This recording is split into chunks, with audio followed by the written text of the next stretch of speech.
안녕하세요. 황 박사의 지혜로운 건강교실의 황준희입니다.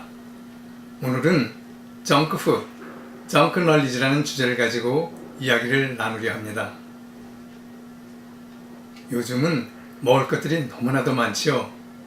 동네 마트에 가보게 되면 갖가지 식품 첨가물들이 들어있는 먹음직스러운 음식들이 가득해서 마음만 먹으면 배가 터지도록 먹을 수 있습니다. 그런데 문제는 이 많은 종류의 먹거리 중에서 건강에 도움이 되는 음식은 별로 없다는 것이지요.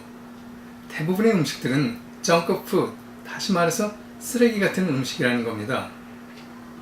이와 마찬가지로 건강에 대한 지식과 정보들은 여러 매체를 통해서 수없이 쏟아져 나오고 있지만 많은 경우 상업적인 것과 연계되어 있는 정크널리지로 건강에 별다른 도움이 안 되는 쓰레기 같은 지식과 정보들이라는 이야기죠. 우리 모두에게 정말로 필요한 것은 상업적으로 연계된 무분별한 건강에 대한 지식과 정보가 아니라 건강에 대한 바른 지혜입니다.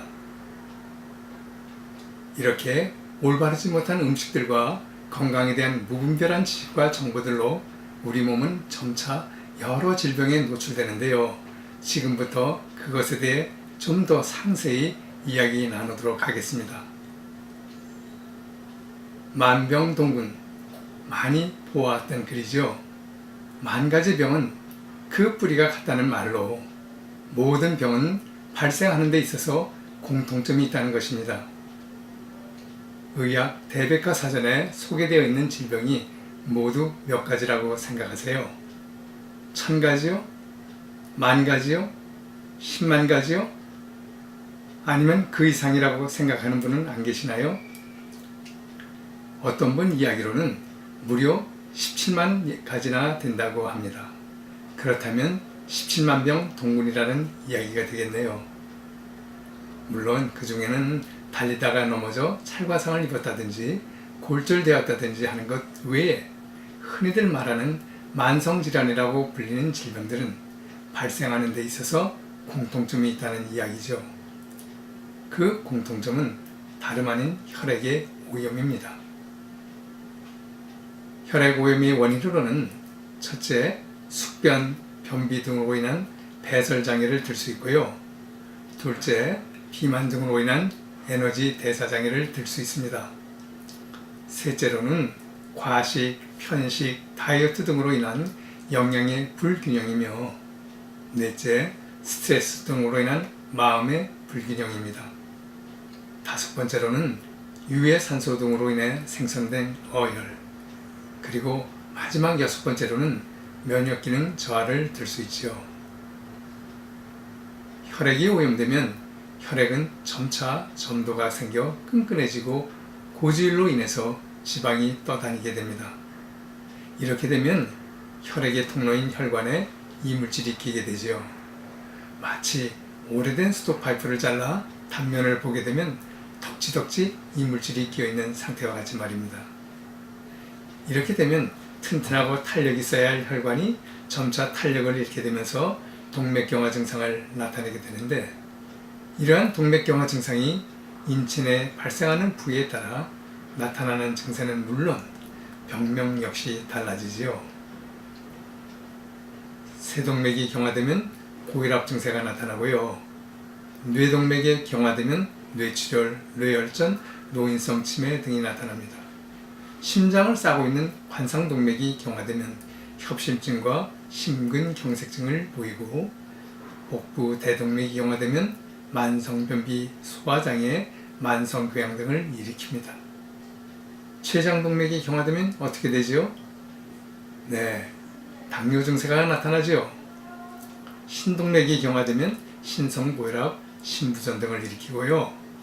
말초동맥이 경화되면 버거스병, 레이너스병 등의 증세를 보이고, 생식기관이 경화되면 여성인 경우 자궁, 난소, 나팔관 이상으로 불임 및 갖가지 생식기 질환이 나타나며, 남성에게는 발기부전과 같은 성기능 장애가 나타나고요. 잇몸의 동맥이 경화되면 풍치와 같은 병적 증세를 보입니다. 지금까지 열거된 질병들이 흔히들 말하는 만성질환이라고 말할 수 있는데요. 이 모든 질환들이 혈액 오염에 따른 동맥경화 증상에 의해 생겨난다는 것입니다. 그렇다면 질병 예방을 위해서는 어떻게 해야 될까요? 지금까지 말씀드린 대로 깨끗하고 맑은 혈액이 튼튼하고 탄력 있는 혈관을 통해서 각 조직과 장기 그리고 세포에 산소와 영양분을 충분히 공급하도록 하면 되는 것이죠. 그러면 이제 질병에 대한 근본적인 치료를 위해서는 어떻게 해야 할지 감이 잡히시나요? 이 역시 오염된 혈액을 깨끗하고 맑은 혈액으로 바꾸고 동맥경화로 인해 탄력 잃은 혈관을 튼튼하고 탄력 있는 혈관으로 바꿀 수 있는 방법을 마련해야만 가능합니다. 이것이 가능할까요? 물론 가능하지요. 어떻게요? 생체부활요법에 의한 세포 부활로 가능합니다. 우리 몸은 60조 개의 세포들로 이루어져 있습니다. 이러한 세포들이 모여 간, 폐, 위, 장, 뇌, 피부 등 각각의 장기와 조직을 만들었고 있죠. 각 장기와 조직의 세포들이 모두 정상적이고 건강하다면 그 사람은 건강하게 생활할 수 있지만 세포들 중에 비정상적이고 병적인 세포들이 만들어지게 되면 그에 해당하는 장기와 조직이 병적 증세를 보이게 되면서 건강으로부터 멀어지게 됩니다. 이러한 비정상적이고 병적인 세포들을 환원시키고 재생시켜 정상적이고 건강한 세포로 부활케 하는 요법이 바로 생체부활요법입니다.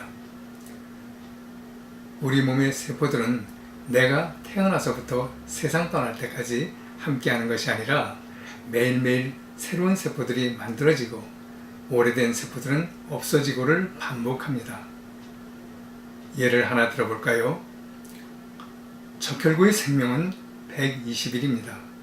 매일 120분의 1만큼 골수를 통해 새로운 적혈구 세포가 만들어지고 오래된 적혈구 세포 120분의 1만큼은 비장을 통해서 파괴됩니다. 그렇게 해서 120일이 지나면 현재의 모든 적혈구는 다 바뀌어진다는 이야기죠. 피부는 신생세포에서부터 시작하여 진피, 표피, 때로 벗겨져 나가는데 이 기간은 대략 4~5개월 걸립니다. 뼈는 매일매일 새로운 골세포가 만들어지고 오래된 골세포는 점차 파골되어 1년이 지나면 모두가 바뀌어지게 되지요. 이러한 관점에서 볼 때 현재 질병 증세를 보이는 장기나 조직이 있더라도 건강하고 올바른 생활을 습관하게 되면 병적인 세포들이 점차 건강한 세포로 바뀌어져 건강이 회복된다는 이야기입니다. 지금까지 함께 나눈 내용을 다시 한번 간단히 정리해보면 첫째로 우리 주변에 산재되어 있는 수많은 정크푸드와 정크 널리지로 인해 혈액이 오염되고 그로 인해서 혈관은 동맥경화 증상이 나타나게 된다는 것과 둘째로는 모든 질병의 발생 원인은 혈액의 오염에 따른 동맥경화이기 때문에 질병 치료를 위해서는 올바른 생활 습관을 통해 오염된 혈액을 깨끗하고 맑은 혈액으로 재생시키고 동맥경화로 인하여 탄력 잃은 혈관은 튼튼하고 탄력 있는 혈관으로 환원시켜서 병적인 세포에 산소와 영양분을 충분히 공급해야 한다는 이야기였죠. 오늘 황 박사의 지혜로운 건강교실 2번째 시간 도움이 되셨나요? 다음 시간에는 난치병 중에 난치병이라는 주제를 가지고 만나 뵙겠습니다. 감사합니다.